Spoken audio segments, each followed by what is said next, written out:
Hello guys, এখন যেতেছি আমরা মাছ মারা। ওই যে ওইনে জাল আছে, ওই ভোর দুপুরে রোদের মাঝে।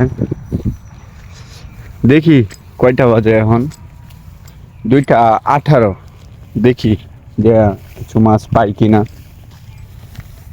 যাইতাছি। ওই যে আইলটা অনেক খাদা, রোদটা অনেক বেশি। জালের এখানে হয়তো ছাতা আছে, সমস্যা না, এতটাও সমস্যা হইব না।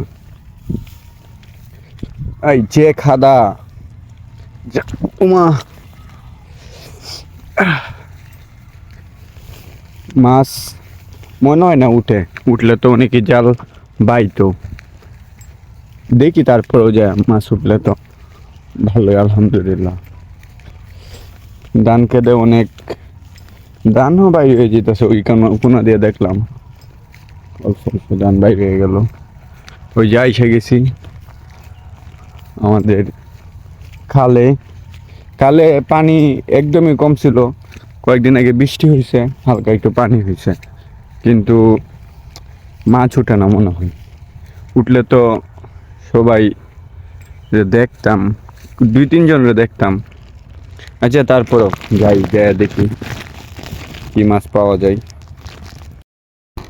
ওই যে জালটা পালানো হয়ে গেল, দেখি মাছ উঠে কিনা। এই রোদের মাঝে প্রায় 2টা-2:30টার মতো বাজে মনে হয়। দেখি মাছ উঠলে তো ভালোই, আপনার সাথে থাকেন, দেখি কি হয়। একটা টান দিছিলাম, 4-5টা পুঁটি উঠছে, এর মধ্যে একটা চিরা দিয়ে চলে গেছে। আর এনে আছে কয়টা, 2টা, 4টা, 5টা পুঁটি আছে। ওই যে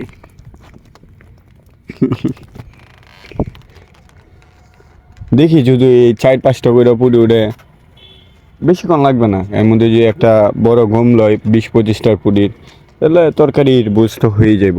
তরকারি বুঝ না হইলে আমার বুঝ হইব, ওইটাতেই খুশি।